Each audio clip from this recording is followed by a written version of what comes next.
X-Men. Get it!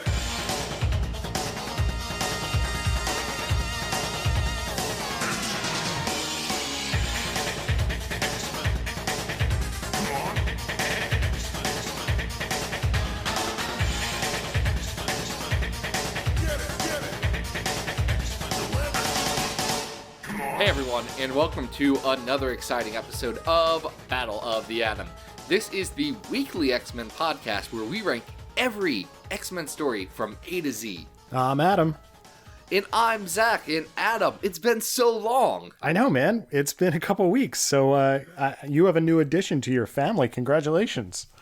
Thank you. Yeah, I guess for you guys, it hasn't been very long. Me and Adam haven't recorded a podcast in like a month. Yeah, I feel like I may have forgotten how to do this, but I'm glad we're back. It feels weird not recording on a weekly basis. So, but I am glad that you got to take a little time off, Zach. It's good. It was very nice. I filled it with diapers and holding babies, which, you know, one of those is great. One of them less so, but it's good. Everyone's happy and healthy, and you know, we're here. And I think I was a little inspired. Oh, really? With this break, yeah. I was thinking of the children. Mm-hmm. I was thinking of the youths of our country, the youngins. Hello, children. The youngins, as some call them. And the thing about X-Men is there's a lot of children, and there's a lot of stories around the X-Men children and where X-Men become children and all sort of children-based X-Men activities. And as luck would have it, this week, our Patreon supporter, Waiting for the Tea raid, I don't know why I said tea, it just kind of stopped there. Waiting for the trade, it's Max. He's a very, very good comics artist. You can see his stuff on the internet all the time. I retweet darn near every one of them, so yeah, guys, go check them out. You read Waiting for the Trade, right, people? Like, if you're listening to this and you're not, you should be. They're hilarious. They're great, like, deep continuity digs. They're awesome. Yeah, it's very good. But he decided to he told me he wasn't sure what to pick because he didn't know if he wanted to be nice or mean. Well, this is an interesting pick. He chose weird. Yeah. He chose weird is what he chose. Yeah. Because he went on over to patreon.com/XavierFiles, jumped in at a donation level to get a story and chose the story X Campus. X Which Campus. It is a high school AU X-Men story put out by Panini Press, which is a European comics company that was a prestige format first released in Europe of X-Men stories by completely European talent. And boy, is this interesting. Adam, what were your thoughts when you were reading this comic book? Well, it's weird. It's a 4-issue mini here in the States. We've got Todd Knock doing covers, and then, like you said, a variety of different European artists on this thing. And it's basically, I feel like it's trying to capitalize on sort of the Runaways manga trade, deal here. But essentially we're dealing with a story of, it's an alternate universe. All of the X-Men, for the most part, with the exception of a few of the villains and Professor X, are teens, and they go to school and hijinks ensue, right? It bears a striking resemblance. I don't know how close it is, but it is similar in style to, let's say, X-Men Evolution, but we never see them costume up and do anything of that sort. It's all on campus in plain clothes for all 4 issues. Yeah, it's weird. I almost resent the X-Men Evolution comparison only because this is good. Or that was good. This is somewhere in between. This is just so odd.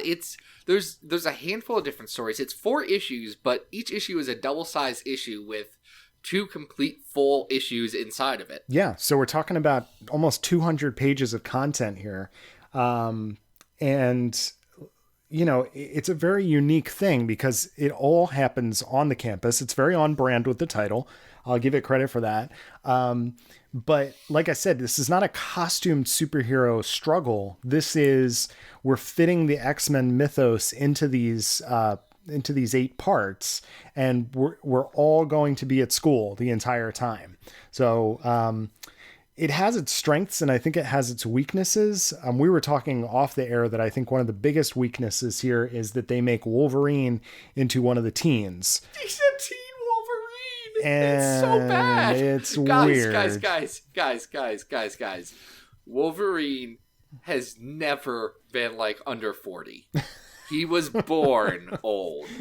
I know X-Men Origins is a like movie, and Wolverine Origins is a book that exists that says that he was a child once, and I don't believe it, because he was born Clint Eastwood and just kind of ran with it from there. He's bad. He has a bad attitude. Everything's bad about it. It's an odd take on it. There's so many weird things. Okay, the weirdest Zach, take on this is Jean Grey. Jean Grey gets introduced as Professor X's assistant, like his adult teacher assistant friend. And it turns out she's actually a teenager in disguise as an adult. That was another one of the really strangest parts of this story, is that Jean Grey is introduced as an adult, but then is revealed to be a teen. I don't know. There's some very strange choices here. She's an adult, or she's a teen in adult clothing, but it doesn't do anything. Like, it's just a weird thing that happens in the book, not something that's relevant. Well, and I think it's important to note what the overarching thing is here, and that is that there are these robots that they eventually have to stop that are going... Teen Donald Pierce. Right. Teen Donald Pierce. Teen Hellfire Club. But these robots are going to go around and turn them all into Reavers, essentially, right? They never use that term. But that is why the villains and the heroes team up, is to beat up these robots. But even though this is 8 parts and almost 200 pages, the ending feels kind of rushed. Like, we get a series of reveals, including that Mystique is Nightcrawler's mother, that just happen like really fast. And it changes the pace of the book, and it doesn't really work, you know? The teen soap opera-y stuff works, I think, a little bit better here. Yeah, I'll say the only part of the ending that works is when Principal Magneto is talking to everyone, and he says, I'm going to show them, you know, true power and all this stuff. And I think Storm says, love? And he just deadpans and looks at her and says, magnetism.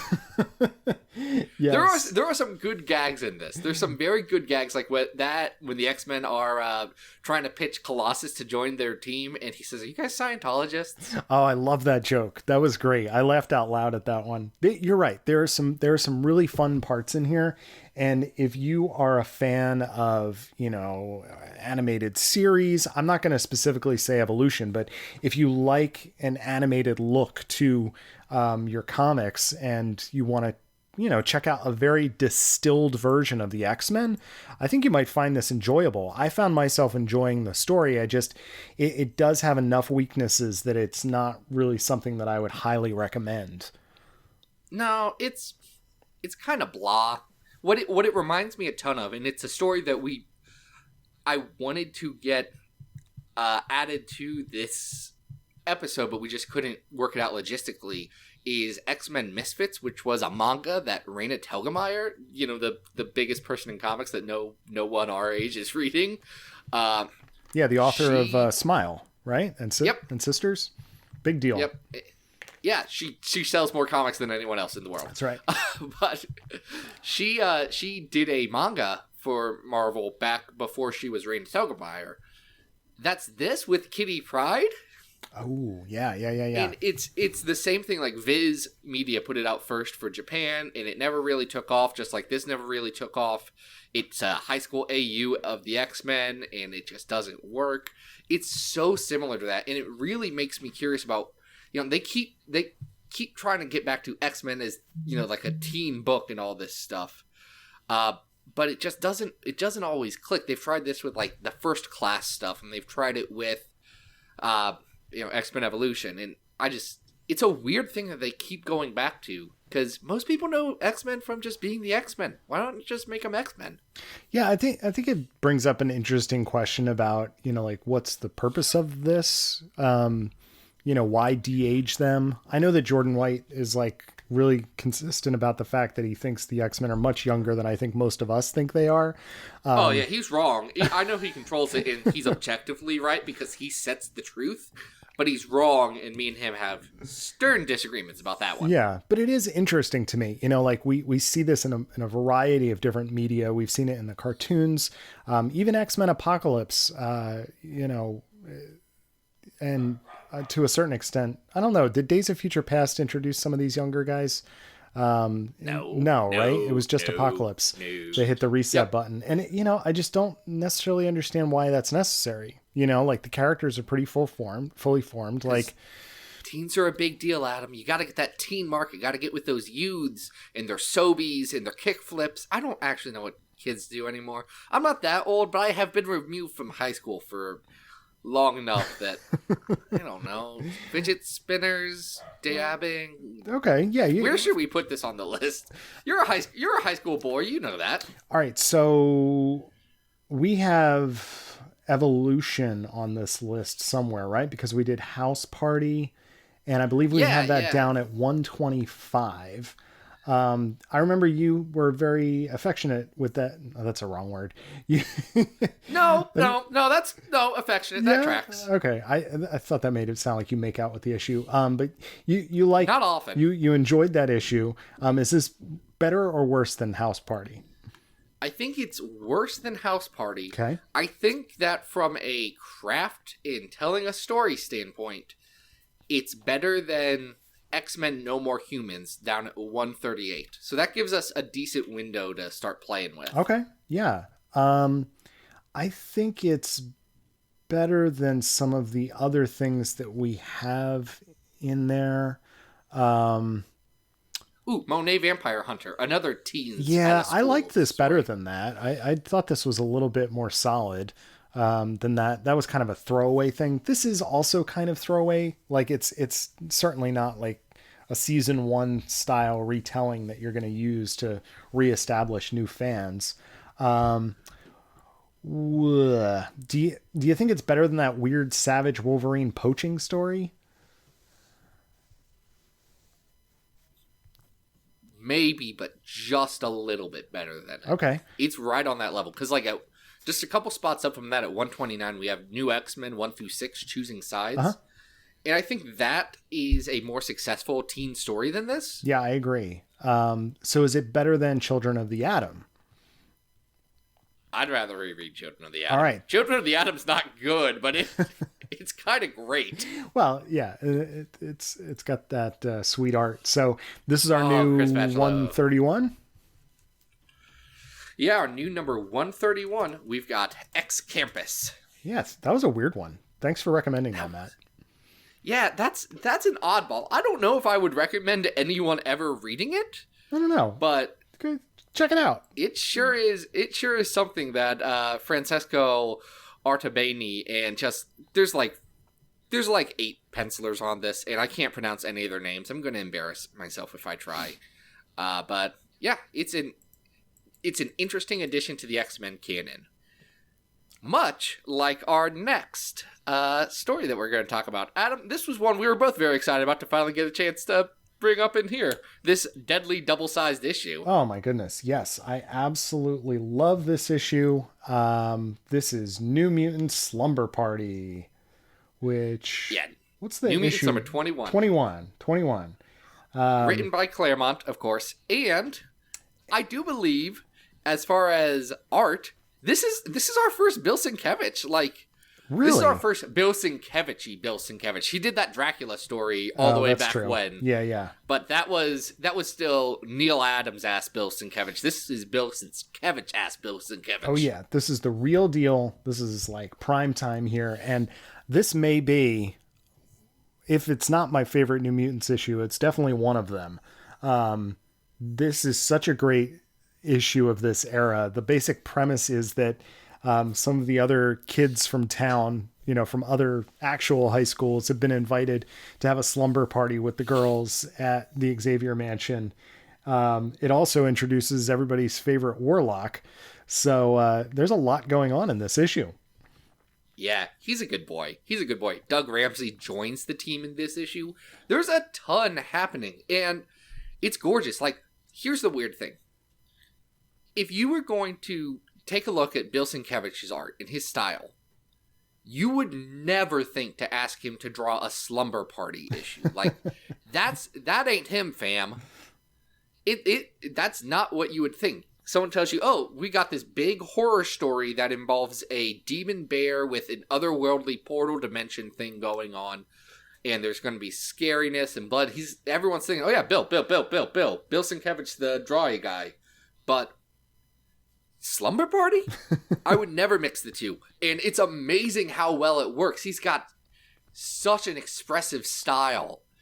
Well, and it blows my mind. It doesn't hurt that I selfishly, I just want to say that I've had this issue signed by both Claremont and Sienkiewicz, and it was the only time that I've had the opportunity to meet Bill, and he was so happy to see this issue. Both of them were, and both of them wanted to tell me about who their friends were that Sienkiewicz draws inside, because there's, I guess, all of the girls that are visiting the school are based on other people that are from the Marvel office or like from their friend pool. So like Louise Simonson is in here, and all of their close buddies got worked into the issue. So if you flip through, you might see a familiar face. This obviously like was a fun issue for them to work on.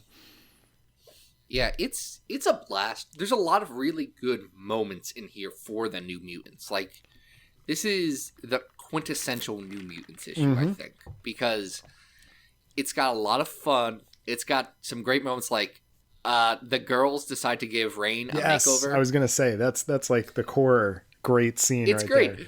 Because then Sam and Bobby kind of walk in from skinny dipping because they were just doing that. Boys will be boys. And Sam doesn't recognize her, and she is not thrilled. She punches him in the face. Yeah. Well, and I also just love the idea that you have these strangers in the house who are clearly suspicious of what is happening here, right? They're like, we've heard so many weird things. And there's great little moments like a Lockheed sitting on Ileana's head. And they're like, wow, that's a very realistic stuffed animal. And it's like, kid, that's a dragon. It's very clearly not a stuffed animal, but you could see that there's sort of like a fantastic and a realistic perspective to this issue that Sienkiewicz nails perfectly. Especially because the whole thing kind of gets disrupted by Warlock coming to town. Oh, our good alien teen robot space boy. Yeah. And it's so funny because like we think of Warlock, and I know I do, as sort of like a certain format, but the way he's drawn here is very abstract. Like he's sort of just this like wobbly jellyfish thing that's invading Earth, and it's pretty, I don't know, it's interesting and a little bit scary too. Yeah.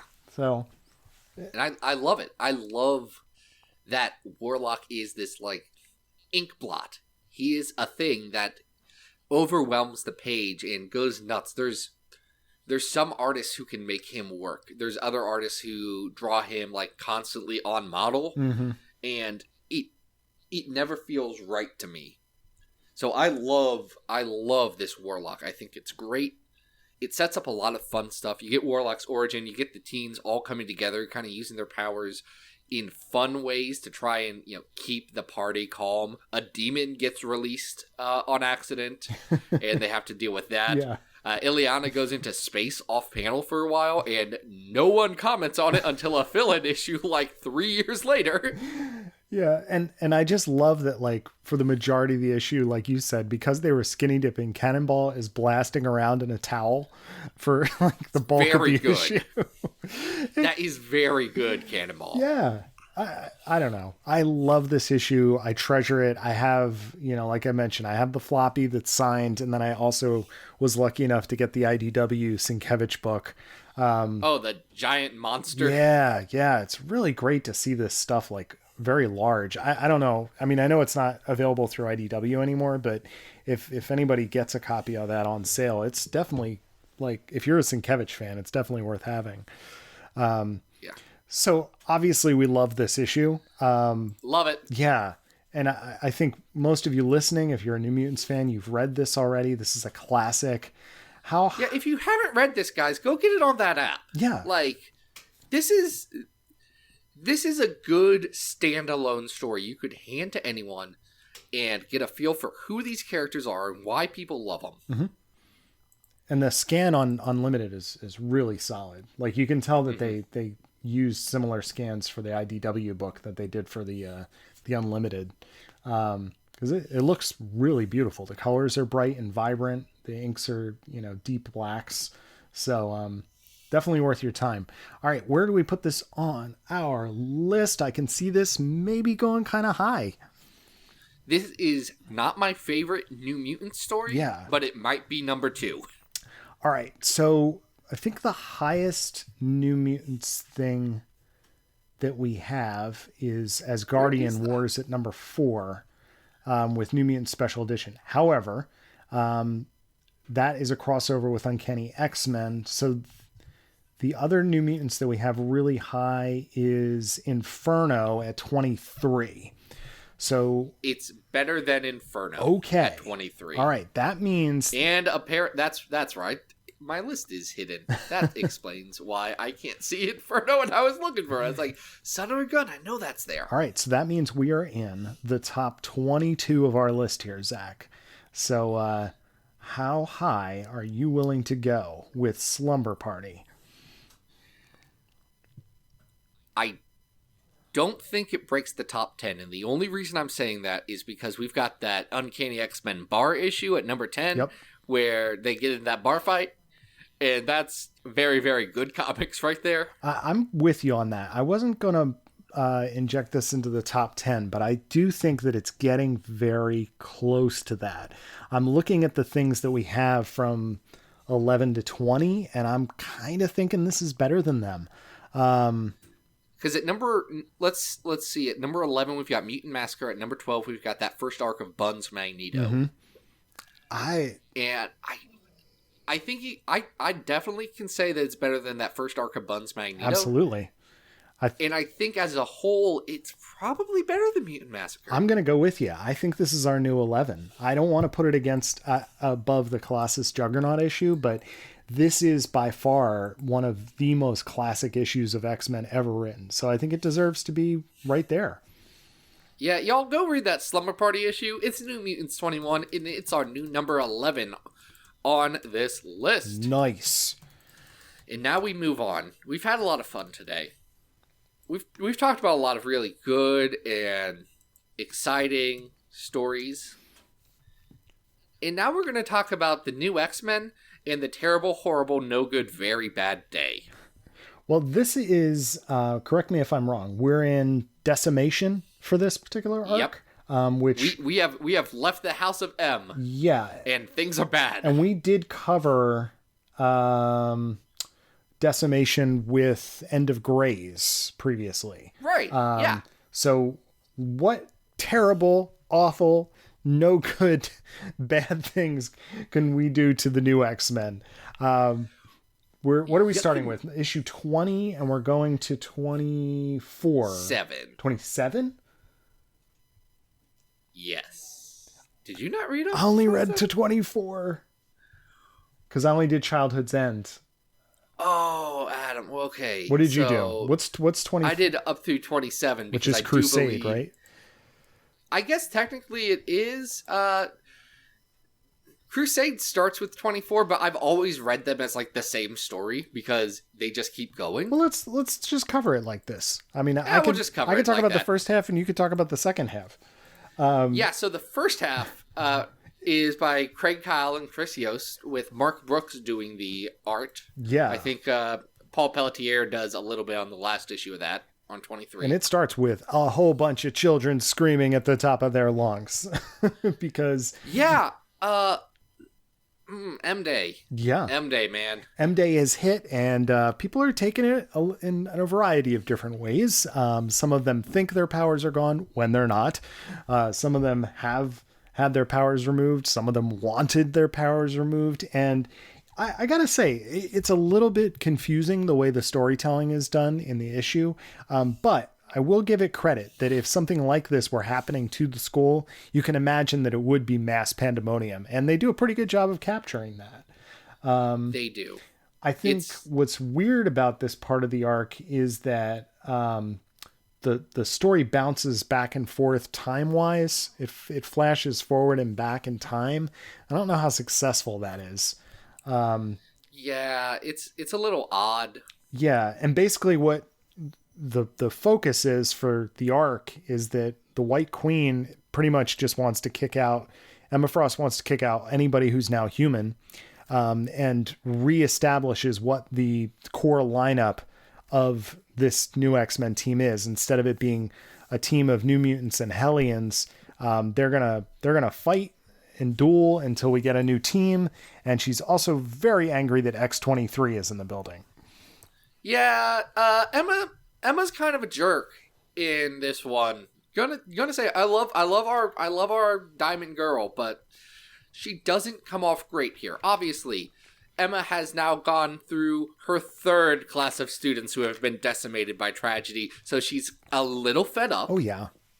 I empathize with her greatly on that because Emma's Frost students have not had a really good life expectancy. Yes. She's mean to Danny Moonstar in here, and I don't like that. No, that's also very strange. Like, here you have someone that's been established as a character going back all the way to the very beginning of New Mutants, and yet I just think the entire thing of Emma tossing out all the human students is strange. Like, I don't know if I'm the authority on saying that it's out of character, but it felt maybe slightly out of character for the Emma that we know from this era. She does what she needs to do to get the plot to where Kyle and Yost want it to get. Which is to blow up a school bus full of children. Wow. Guys, they kill a lot of... The Purifiers murder so many children. Yep. Everybody's favorite reverend is back. Oh, man. Like, let's talk a bit about the death count in this, because I think it's important. Sure. At the start of this story, the New Mutant squad was Elixir, Icarus, Prodigy, Surge, Wallflower, and Wind Dancer, led by Danny Moonstar. Mm-hmm. That's 7 people. Yep. Danny Moonstar gets depowered. Zoop. Wind Dancer gets depowered. Zoop. Prodigy gets depowered, but he keeps all of his smart thoughts, so he's just a super genius. Smart guy. Maybe he half gets depowered. And then Danny gets depowered. By the end of this arc, Icarus is dead, and Wallflower is also dead. Yeah, they basically just took the mutants that weren't really working for the story so well since the beginning of the book, and just blew them up or depowered them. Blew them up, or shot them, or ripped out their wings, or did so many really bad things to them. Yeah. In service of getting X-23 and the Hellions to be the main characters of the book. And to their credit, the Hellions are more interesting. Yes. I want Rockslide and Dust and Mercury on a team way more than I want Icarus. Yeah. Jay Guthrie, Wallflower. The worst Guthrie. But there is a weird, mean-spirited way that they kill a lot of people. Like, it's a lot. Like, if No More Mutants was a big kick in the pants conceptually, this is it really hitting. Even if it's not all happening explicitly because of M-Day. M-Day is what kicks it off, and then you realize just how bad things get. Mm-hmm. I mean, it does ring very similar to End of Greys, where they just, spent that issue killing all those random family members they just introduced. But this has the added bonus of they're all kids. So yeah, it's pretty gruesome. Even though it's not graphic, it's not like in any way like that. I would say that the End of Greys thing is much more violent in terms of its, the way in which characters die. But it's still a bit much to blow up a school bus full of kids. Yeah. in this issue 24. Because here's what happens. Reverend William Stryker. Oh yes. very good God Loves Man Kills and the very bad God Loves Man Kills 2. He's better here than he was in God Loves Man Kills 2. I'll give him credit for that. Because he starts worshiping Nimrod, which is a weird twist. I just think he's written better. He's still an awful character that I never want to see again. But, He should have never appeared after that policeman shot him. Nope. Never should have appeared ever again. He should have been open and closed. He should never have accidentally been revealed to be working with AIM or Hydra or whoever to make his son, who was a mutant, get superpowers, even though in God Loves Man Kills, he murdered his boy. He killed his boy, and that should have been where it ended. But no, he gave his boy superpowers in a different story, and we're going to get to that eventually. That's a whole other bag of worms. Here, he's just very murdery. Mm-hmm.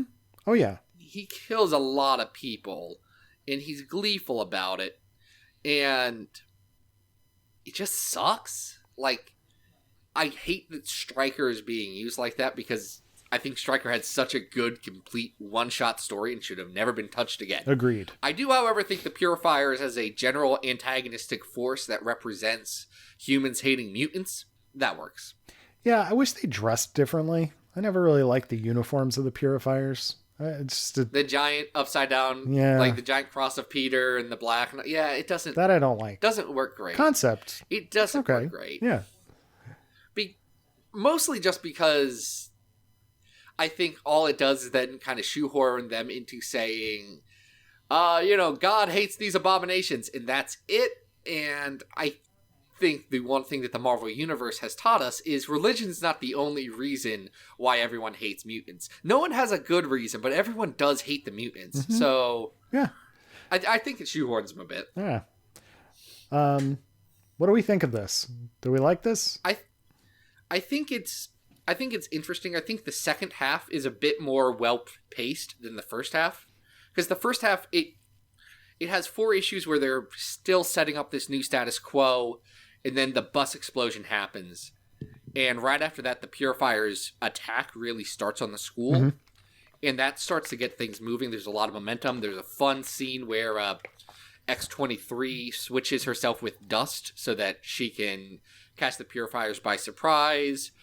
There's a good ending where Elixir, who's had a rough go of it, takes out William Stryker and ends the story. There's a lot of good action stuff at the end, and it does a good job developing these new X-Men into more likable characters, especially I think Mercury and Dust mm-hmm. in Rockslide really get a lot more development here, and I like them a ton. So I think it sets up the book to go somewhere really good. I don't think that this school shooting story really works very well. It feels just a little odd and weird in today's age, and I don't know. There's something off about this story, and I've never loved it. I think the fact that they kill a lot of children really rubs me the wrong way. Well, especially because of I don't know. What are we talking about here with this story? Clearly, it's designed to be a status quo shift for the title. But it's dealing with some very awkward subject matter, how shall we say. There's a lot of sensitive issues that aren't really dealt with here. Yeah.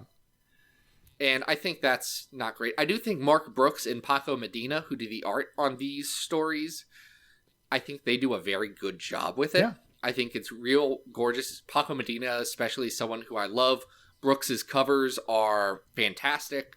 Especially the cover to 24 that has Mercury seeing the buses explode and it reflecting on her face. It's one of my favorite X-Men covers. I think it's so good. Well, it's amazing.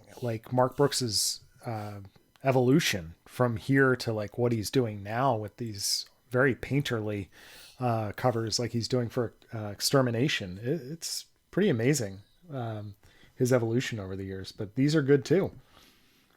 Yeah, it's some good stuff. I think there's some weird stuff with the X-Men and how especially Emma and Scott are portrayed in this.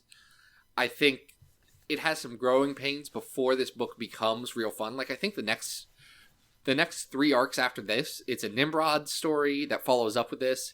There is a story focused on Mercury in X-23, and then there's a Quest for Magic story that's dope, and I can't wait till we get to talk about that. That's got Scotty Young doing not baby art, and it's awesome. That's great. Yeah, I mean, they've definitely shifted the lineup into something that's going to be a little more likable than where the book started. So where do we have the first arc of New X-Men? It's low. Yeah, it's past 100. Yeah. It is 130 right now. Okay. New X-Men choosing sides. I think this is better. This is definitely better than that. And where do we have End of Grays right now? End of Grays is a decent chunk up there. That's all the way up at 63. I just bring it up because, it's part of the same event. I don't think this is as good as End of Grays. No, it's in between those two for sure, which is several comics. Yeah, that's a pretty big spread. So, here's one I'll throw out there. Yeah, go ahead. Phalanx Covenant Generation Next. I think this is better than that. Okay, I can get behind that. Yeah, Generation Next is good for introducing the Gen X characters. Involves teens, but I agree. I think this has a little more substance to it. How about, is it better than the Gold Balls issue of Uncanny X-Men Volume 3?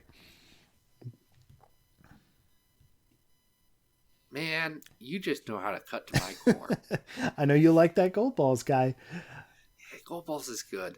I think this is better than Gold Balls, but I don't know if I like it better than the Rob Liefeld X-Men Men comic, where they fight all the aliens. That seems to be a ceiling for you occasionally. Like when we get it's a good comic. I like it. It's not as good as the Ladies of Night one, but it's still a good comic. I'm with you. It's got a lot of fun stuff in it.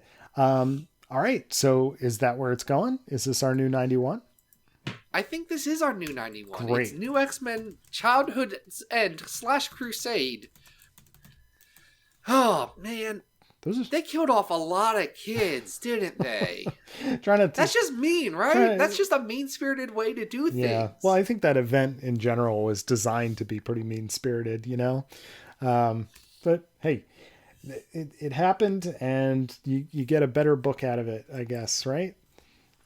I mean, you do. You do. Those last 3 arcs are better than literally anything that comes before it in that book. There you go. So, I mean, it all worked out. Plus, it gave us like Dust and Mercury and Rockslide being important people, which is really kind of the key.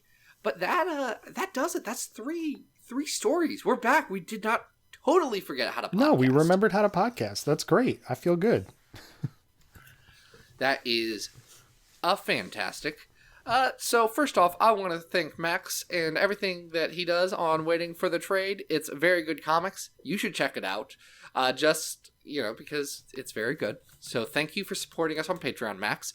Also, if you want to be like him and support us on Patreon, you can go over to patreon.com/XavierFiles. At the $2 a month level, you get a story added to the list. I'm just going to say it. The last 2 stories that have gotten added have been based around Star Trek and Adam X. What? So you can add some weird stuff to this list, and we'll have to legally read it. That's the truth. It's a binding argument from the government, I think. Yeah, there's legislation. There's legislation. There's other tiers of support you can go to if you want. But yeah, that's about it. Hey, Adam, where can people find you, and what have you been doing for the last month? Oh, gosh. Well, let me plug something that you and I are both involved in, and that is the X-Men baking cookbook just became available, I believe, today as a PDF on Gumroad. The Guide to Exceptional Baking is available at gumroad.com/L/X-Men Baking Zine. You can get a PDF. If you missed out on the Kickstarter, you can get a PDF for $15. It'll be in the show notes to the left. Yeah. below it, or however. Just flick on over and say that one. Yes, but guys, you want a copy of this if you missed out on getting the spiral bound version, because it is packed with stuff. And Zach wrote a recipe. I illustrated it, and there's tons of other really good stuff in there. So get that. Other than that, I've just been working on Bish and Jube's Attack on the Mansion. New pages coming out on Mondays. And you can find me on Twitter at Arthur Stacy. New pages of Bish and Jubes at adamrec.tumblr.com. Zach, where can people find you? You can find me online at XavierFiles.com. That's where I have all the latest and greatest in X-Men news and other stuff. This last week, I wrote a thing about why Wolverines were really frustrating. Well, that was good. In his return. Yep. I read Return of Wolverine #3, and I said, screw this, I'm real mad now. I've got to write something. Yeah. But and then as you listen to this, I should have already posted a review overview kind of thing of X-Men Mutant Empire Book 1 Siege, a book that has 3 colons in its name. It's interesting, if not good. Fair enough. Let's just say that. I've been reading just books without pictures recently. Absolutely wild. Did you know those exist? Just because you've been posting pictures and screen grabs of pages, they sound absolutely bizarre. Yeah, they still got X-Men in it though, so I'm not really expanding my horizons. Really just kind of pushing them to their absolute limits. I like that. New frontiers, right? Something like that. I'm boldly going where I've gone a lot of times, but now without pictures. You can also find me online at Twitter at XavierFiles. That's where you can go to make sure you follow, see the show coming out, see whatever random thoughts about X-Men I have this week. But I think that's about it. Next week, because we did not time this out for Valentine's Day, we're just going to be talking about 3 stories about 2 characters being in love. Aw. And boy, we've got some stuff to talk about. We sure do. Oh, but until then, this has been Bow the Atom, and we hope you survived the experience. Get it!